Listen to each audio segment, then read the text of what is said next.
Welcome to Baachu Brexit Update 25th of October 2019. What an interesting day today. So every week we bring to you the latest developments concerning Brexit. So we call it Ready, Steady Brexit. Stay tuned for the latest as Britain readies itself to separate from the EU, or will we separate? Anyway, here are the top 5 Brexit news this week. As I speak now, 25th of October, European Union leaders have agreed an extension but haven't set to decide a date on what the extension is going to be and how long it's going to be. November 15, December 31, 3 months from December 31. We don't know. Oops.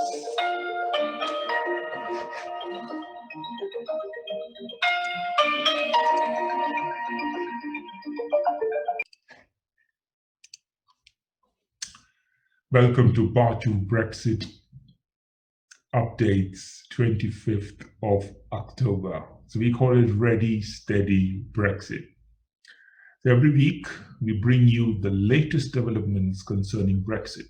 So stay tuned for the latest as Britain readies itself to separate from the EU.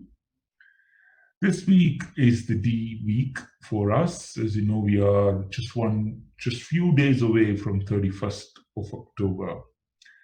So a very good week and a bad week.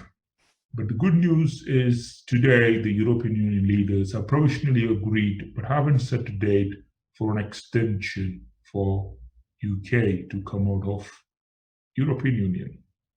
So what that means, the exact date will not be released yet, as when I'm speaking now.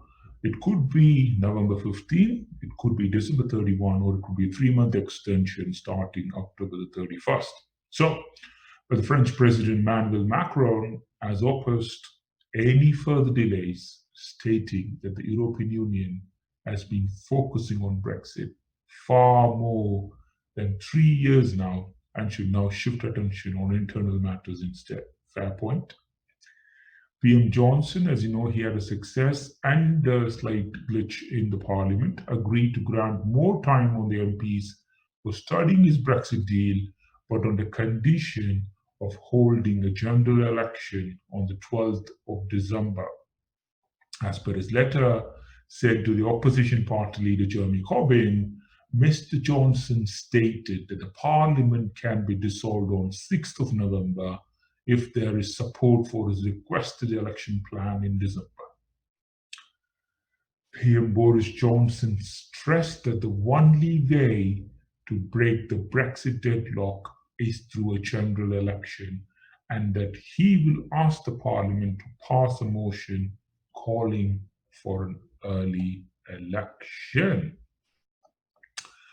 As you know, the UK Parliament sat on a Saturday for the very first time in 37 years to vote on PM Boris Johnson's Brexit deal.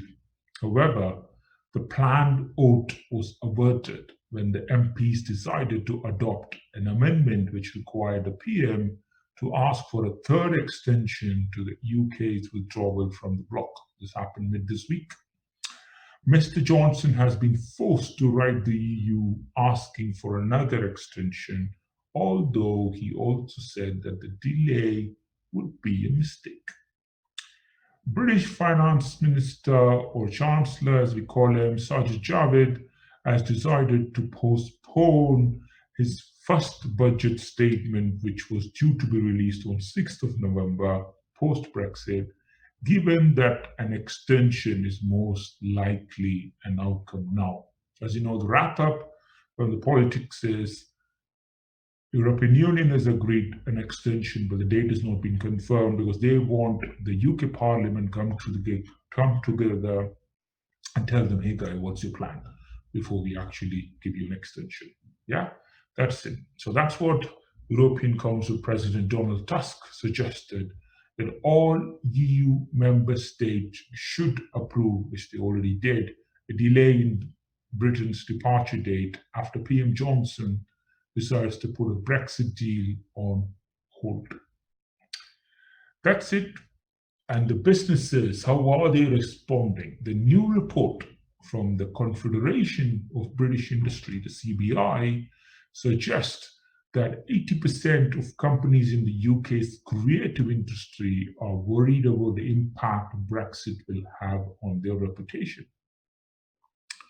Leaders from the Northern Ireland are concerned about the consequences of PM Johnson's Brexit deal on the industry, after the UK government have admitted to implement new trade barriers across the Irish Sea. The government also faces the challenge of smaller companies not actually getting ready for Brexit, according to Business Secretary Andrea Leistom. The Secretary of State added the majority are waiting for clarity on the Brexit outcome before taking action to prepare. In a select committee hearing, Leistom emphasized the support available to businesses through the Business Readiness Fund has been allocated to 65 trade bodies across a variety of industries. Close to £10 million has already been released, and a further £20 million will be earmarked for further organisation.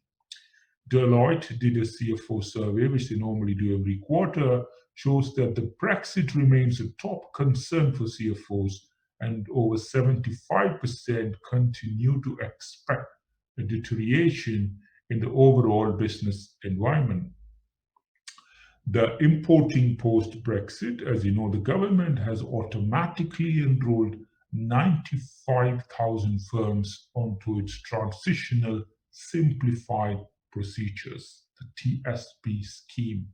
This allowed most traders up to 6 months to pay import duties and submit customs declaration in the event of a no-deal Brexit. So the UK no-deal readiness report has been published by the government. You can see that in the UK Gov website. This report provides updates on preparations in a number of key Brexit areas, including borders, citizens, data, environment, and services. The government has released an update on no-deal tariff schedule. The main changes in the new schedule are a reduction in the duty of HGVs coming down from 22% to 10%, and an increase of 12% added to many items of clothing. Bioethanol has also received reclassification, meaning it now attracts 6% tariff. The HMRC report that estimates the cost of ongoing administrative burden on EU-UK trade are £15 billion per year. The report warns that the companies will face a significant ongoing administrative burden alongside significant cost.